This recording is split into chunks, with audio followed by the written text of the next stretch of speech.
سلام علیکم هموطنان عزیز و ارجمند، تماشابینان گرامی.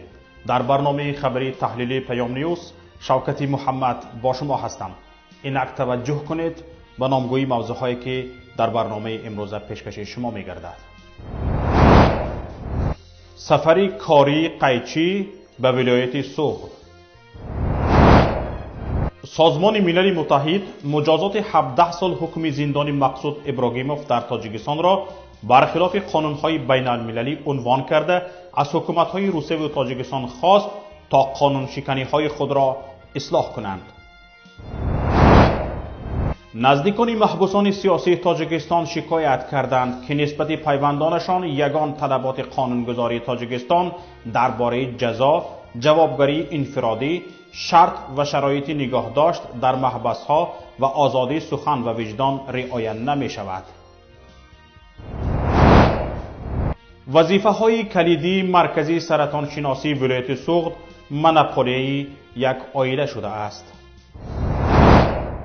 تماشابینان گرامی، شروع میکنیم به موضوع اساسی امروزه. مقامات تاجیکستان و رسانه‌های دولتی سفرهای رئیس جمهور به مناطق را سفری کاری معرفی میکنند.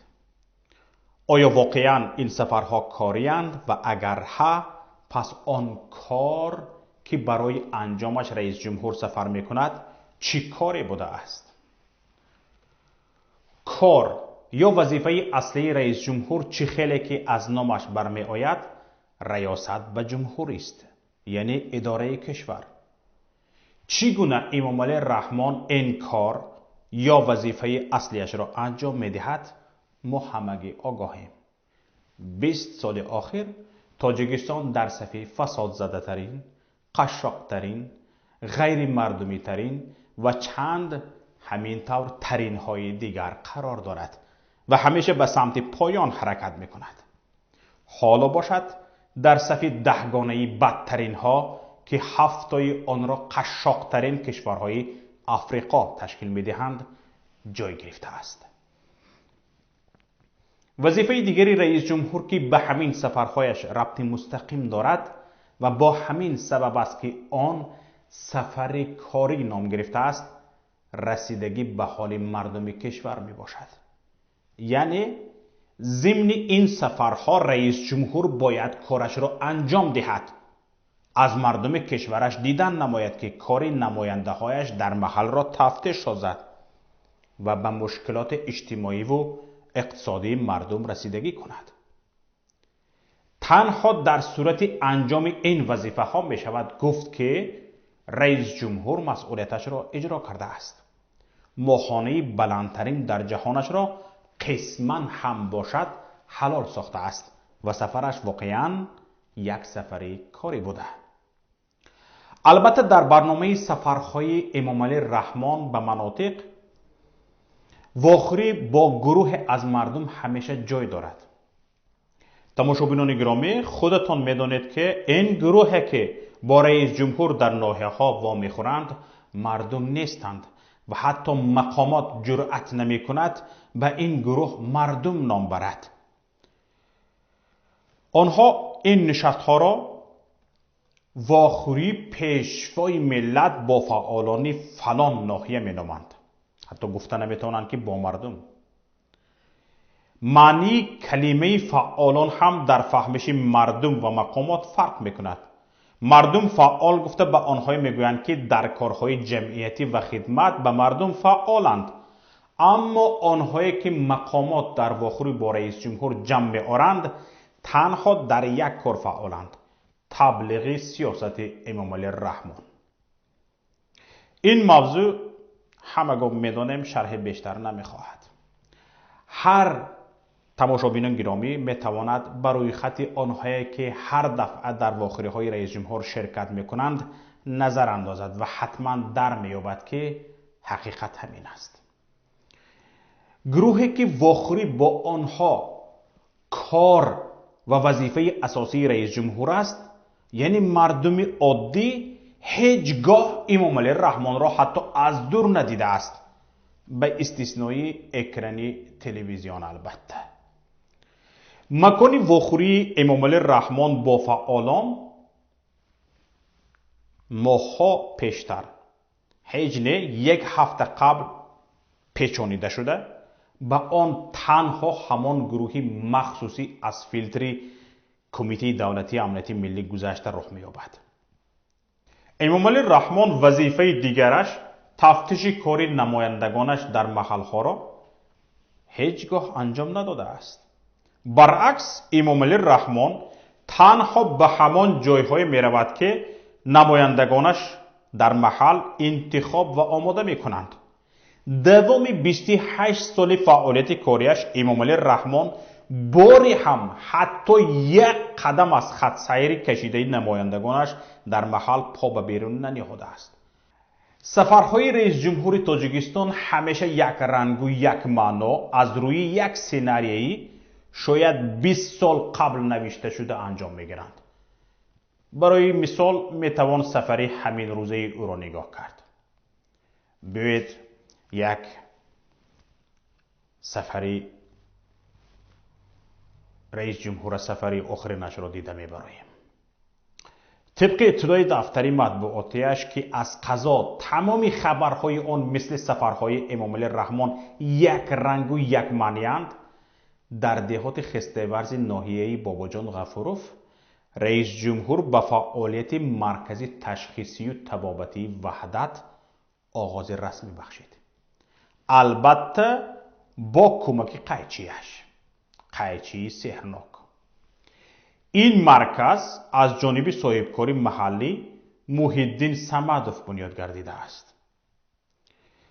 سپس رئیس جمهور آن سوتر می رود و باز یک انشاءات طبی دیگر بینای دو آشیانه بیمارخانه سرایتی ناحیوی را مورد بهره برداری قرار می دهد.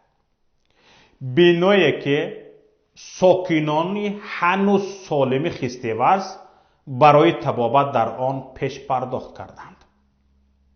من دولت و حکومت داری مردم حالا بیمار نشده بیمارخانه‌اش را خودش می سازد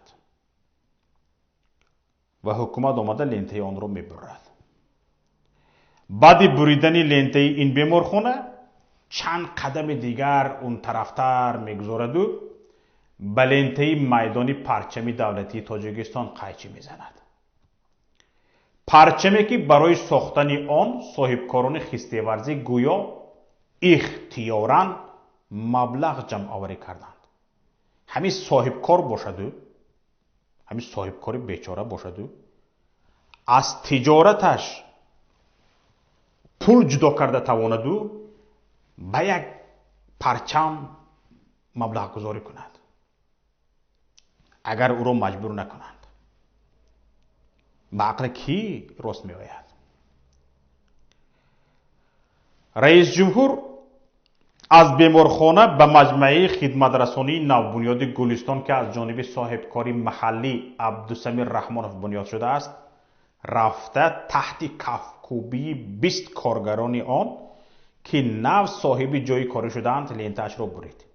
سپس برای استراحت دادن قیچی سحرناک به خواجگی دهقانی عبدالغفار جباروف دهات خسته‌ورز رفت و طبق اطلاع دفتر مطبوعاتیش با نشأونمای زراعت‌های کشاورزی شناس شد.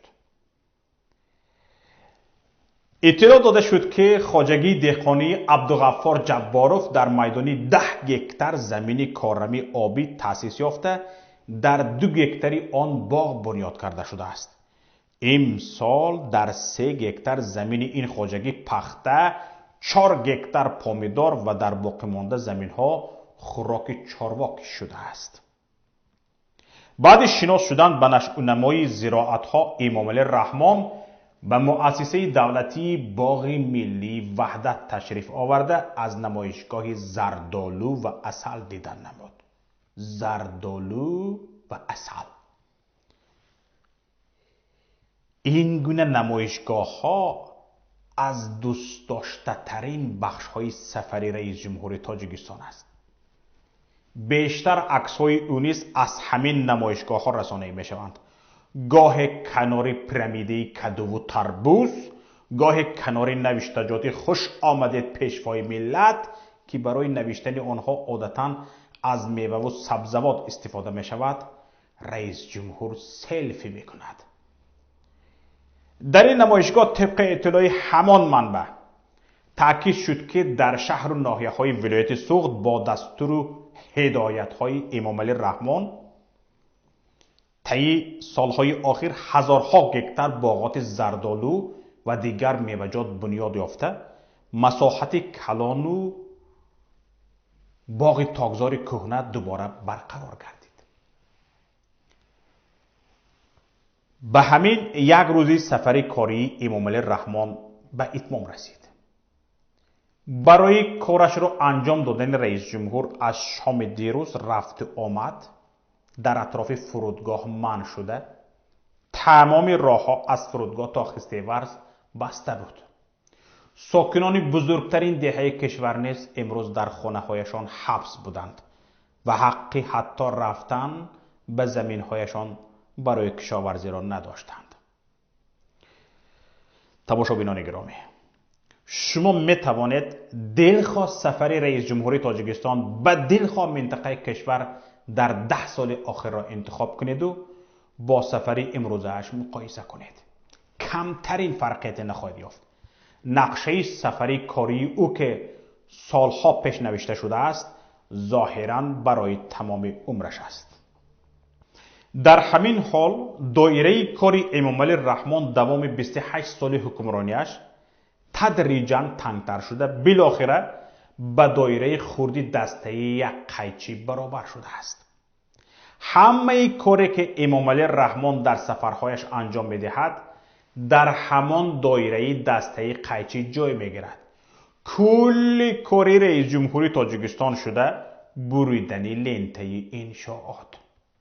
آن هم انشاءاتی که خود امام علی رحمان در بنیادشان کمترین سهمه، البته به استثنای هدایت و راهنمایی خردمندانه‌اش، ندارد. هدایت و راهنمایی و دلخواه کاری که صاحب کار یک شخص سخاوتمند اجرا کرده است، عاقب همین کار هدایت و راهنمایی پیوست می شود، این کار به نام او پیوست می شود، ربط داده می شود. انا همین هنر را دارد تمام. البته این هم روزنامه نگاران دفتری مطبوعاتیش می نویسند. خودش هدایت چیز شاید نداند. حتی در همین کار هم سهم امام علی رحمان از قیچیش کمتر است. قیچی می تواند بدون حضور امام علی رحمان با کمک حتی کودک لنته ها را ببرد، اما امام علی رحمان بدون قیچی نه. پس بهتر نیست این سفرها سفر کاری پیشوا قیچی نامیده شود. ببخشید، یک جزئیات سفری کاری پیشوا قیچی در خستیورز فراموش شده است. امام علی رحمان در آنجا همچنین فرمه پرونده پروری جمعیت دارای مسئولیت محدودی چوجه بیضا را افتتاح نمود. دفتر مطبوعاتی اساسگذار صلح و وحدت میگوید اثنای شناسایی به پیشوای معظم ملت اطلاع داده شد که کارخانه در ولایت سوغد یکی از کلانترین کارگاه‌های خشکزادکنی پرنده به حساب رفته، اقتدار استحصال گوشت مرغ در یک ماه 100 تن را تشکیل می‌دهد. در کارگاهی معاصرترین دستگاه و تجهیزات صحوی نصب گردیده، جریان نگاهیبینی چوجه ها و مرغ ها به طور اتوماتیک نظارت کرده می شود. 100 تن مرغ در یک ماه، یعنی حدودی 3 تن و 300 کیلو در یک روز.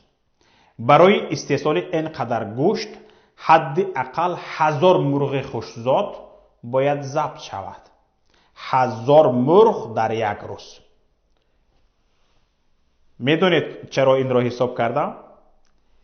زیرا نمیفهمم چرا لنته این فابریکه را که با پول مهنت صاحبکار خستیورزی ساخته شده است باید از دوشنبه امام علی رحمان برود خستیورز و لنته آن را برد. نمیشد که رئیس جماعت خستیورز ببرد. هر بالاتر رفت رئیسی ناحیه باباجان غفورов. همین وظیفه از آن بالاتر نمی رود.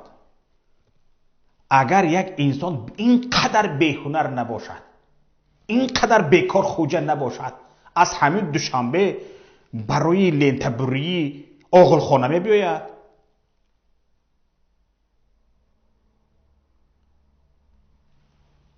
امامعلی رحمانی که نه به آن صاحب کار، نه به خسته ورزی ها و نه عموما به تمام ملت به اندازه یک مرغی همان فابریکه فایده نآورده است. یا بدو گیرید. تماشابینان گرامی، اکنون چند خبر و رویدادهای دیگر را همکارم صفیه گزارش می‌دهد. با قرار گروه کاری شورای حقوق بشری سازمان ملل متحد اوید به بازداشت‌های خودسرانه از 1 می سال 2020 بازداشت مقصود ابراهیمов رهبر قنات جوانان سازمان سیاسی گروه 24 خودسرانه و آدمربایی دانسته شد. شورای حقوق بشری سازمان ملل متحد مجازاتی 17 سال حکم زندانی او در تاجیکستان را برای فعالیت سیاسی و برخلاف قانون‌های بین‌المللی عنوان کرده از حکومت‌های روسیه و تاجیکستان خواست تا قانونشکانی‌های خود را اصلاح کنند. علاوه بر این، سازمان ملل متحد از حکومت‌های روسیه و تاجیکستان قاطعانه طلب کرد که مقصود ابراهیمов را بلافاصله آزاد کنند و او برای بازداشت و حکم غیرقانونی تاوان پرداخت کنند. افراد گناهکار در دزدیدن ابراهیمov را پیدا کرده و جوابگری کشانند. مقصود ابراهیمov 43 ساله را ماه январи سال 2015 از شهروندی روسیه محروم کرده برای بررسی پرونده استردادش به دادستانی کلی روسیه بردند. دادستانی درخواست مقامات تاجیکستان برای استرداد ابراهیمov را رد کرد، ولی هنگام بیرون شدن از بینای دادستانی او را مجبور به ماشین بار کرده به فرودگاه بردند و در باردانی هواپیما بار کرده با زوری به تاجیکستان بردند. در دوشنبه ابراهیمov را 10 روز دیگر پنهان داشته سپس او را مجبور کردند تا بیانات دهد که گویا با اختیار خود برگشته است.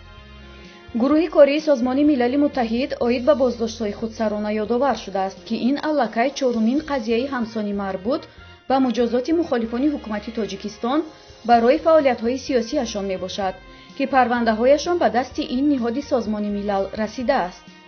سازمان ملل متحد قبلا بازداشت و حکم زندانی زید سعیدов، محمد علی حید و بزرگ مهریارov را نیز غیرقانونی برآورده از حکومت تاجیکستان خواسته بود تا آنها را بدون قید و شرط آزاد کرده برای حبس غیرقانونیشان تاوان پرداخت کند. اما مقامات تاجیکستان آن قرارهای سازمان ملل را اجرا نکرد و دلیل آورد که گویا در قانونگذاری تاجیکستان ترتیب رهایی محبوسان بر اساس قرارهای سازمانهای بین‌المللی اصلا ذکر نشده است. یک قطار نزدیکان محبوسان سیاسی تاجیکستان با نشر مراجعتنامه به عنوان امامعلی رحمان رئیس جمهوری تاجیکستان، نسخه به عنوان پروکورور گنرالی جمهوری تاجیکستان یوسف رحمان و وکالتدار عاید حقوق انسان در تاجیکستان امید بابازاده شکایت کردند که نسبت پیوندانشان یگان طلبات قانونگذاری تاجیکستان درباره جزا، جوابگری انفرادی، شرط و شرایط نگهداشت در محبس‌ها و آزادی سخن و وجدان رعایت نمی‌شود. در مراجعتنامه آمده است که بنابر سبب منتظم زیر فشار و تعقیب قرار گرفتن نزدیکان ما چی در محبس و چی در آزادی در داخل کشور بوده ما را وادار کرد که باز یک بار دیگر از تمام حقوق‌های شهروندی خود استفاده نموده به شما مراجعت نماییم. گفته شده است که محدود و پایمال نمودن حقوق و آزادی‌های محبوسین بهر مبارزه با مخالفان سیاسی بار دیگر گواهی آن میباشد که آنها محبوسان عادی نه و محض محبوسان سیاسی میباشند.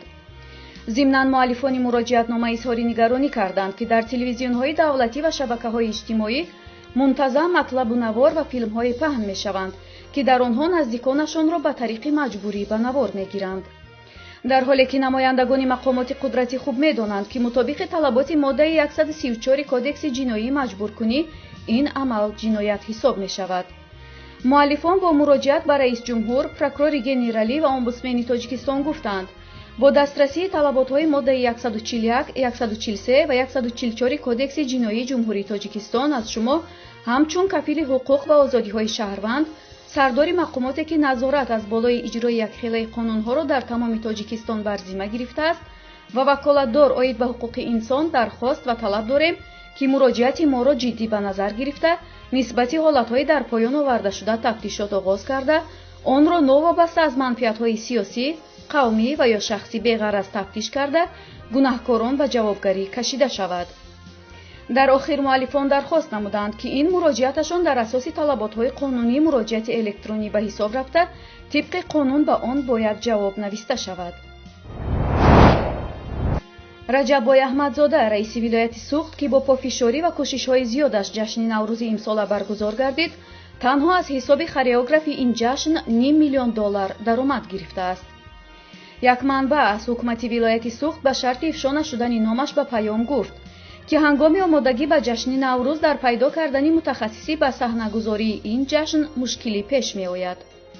мутахассис хореограф бо кӯшишу супориши аҳмадзода аз Тошканд пайдо карда шуда ба маблағи $200,000 шартнома баста мешавад.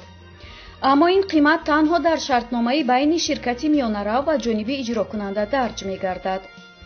дар шартномаи байни фармоишгар, яъне ҳукумати вилояти Суғд ва ширкати миёнарав, қимат $700,000 навишта мешавад.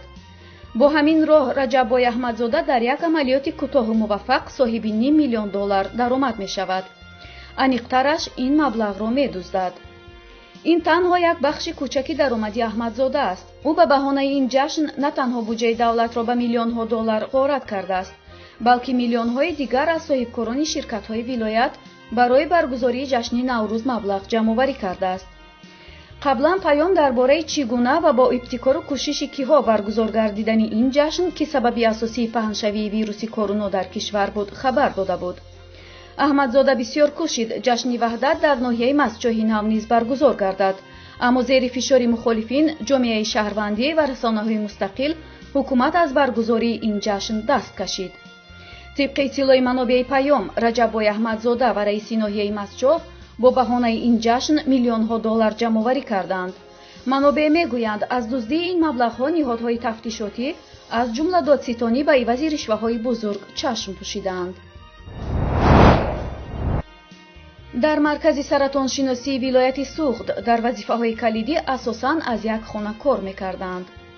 танҳо дар байн як нафар ҳамагӣ 4-5 сол бидуни хешбозӣ кор кардааст, аммо боз авлоди пешина вазифаро аз ӯ кашида гирифтанд. аз оғози соли 2020 маркази саратоншиносии вилоят дубора оилавӣ шуда ба ҳайси сарвар Бахтиёр Орипов кор мекунад. ҳамсараш Юлдузхон Норматова дар шуъбаи репродуктивӣ кор мекунад, фарзандаш Муҳаммад Орипов дар шуъбаи кимиёӣ. дар ин бора сомонаи пайк хабар дода менависад ки ин оила тӯли 25 сол аст ки вазифаҳои калидӣ дар ин марказро инҳисор карданд. бино ба манбаъ, ғайр аз 3 аъзои як оила, дар ҳоле ки падар роҳбар аст, боз тағояшон ҳам дар марказ коргар аст. сомонаи пайк мепурсад ки кадом роҳбар хатои аъзои оилаи худро дида мисли бегонаҳо сарзаниш ё танбеҳ медиҳад. дар ҳамин ҳол Бахтиёр Орипов гуфтааст, раиси вилоят ва вазири тандурустӣ ба ман бовар карда дар ин марказ маро сарвар таъин карданд. кӯшиш карда истодаем ба боварии онҳо сазовор шуда кор кунем, аммо фаъолияти роҳбарии ман ба аъзои оилаам рабт надорад, зеро онҳо пеш аз ман низ кор мекарданд ва ягон нафарашон дар вазифаи баланд нестанд. ҳамагӣ духтурони оддиянд. бо ҳамсарам ҳам курс ҳастем ва ҳарду аз соли 1995 то ҳол кор мекунем. масъалаи фаъолияти оилавиро дар пеши ҳуқуқшиносон ҳам гузоштам ки онҳо гуфтанд ягон ҷои хавотирӣ ва ғайриқонунӣ нест. ғайр аз ин бисёр ҳастанд муассисаҳои тиббӣ ки дар он хешовандони наздик фаъолият мекунанд. ин танҳо дар маркази мо нест. ин нулпокунии табиб дар ҳолест ки тибқи талаботи моддаи 292 кодекси меҳнати ҷумҳурии Тоҷикистон маҳдудияти якҷо кор кардани хешовандони наздик дар як муассиса фаъолият кардани аъзои як оила манъ аст. фаъолони шабакаҳои иҷтимоӣ бар инанд ки об аз сар лой аст. монополия кардани роҳбарии ҳукумат аз ҷониби раисҷумҳур ва оилааш ниҳодҳои поёниро барои забти вазифаҳои калидӣ ва оилавӣ кардани вазорату кумита ҳатто мактабу боғчаҳо далер кардааст. сомонаи пайк дар охир навиштааст ки айни ҳол фаъолияти оилавӣ дар марказ боиси норизоӣ ва тарки кор кардани собиқ сардухтур Пурқат Мансуров ва мудири шуъбаи репродуктивӣ Фарҳодҷон Ваҳобов ва дигар кадрҳои боистеъдод шудааст. кормандон аз вазири нави вазорати тандурустӣ изҳори умедворӣ карданд ки сари ин масъала хулосаи оқилонаю одилона хоҳад баровард. این بود شرح خبرها و تحلیل ما تا این دم. برنامه‌های دیگری ما را در شبکه‌های اجتماعی و پایگاه پیام.net لطفاً پیگیری کنید. تماس با ما توسط پیام‌رسان‌های واتساپ، وایبر، ایمو و تلگرام با رقم 49 15 16 46 15 247. خودتان و نزدیکانتان را از سرایت کرونا ویروس احتیاط کنید. در پناه الله میمانید. خیر، با امید دیدار در روز دیگر. السلام علیکم و رحمت الله.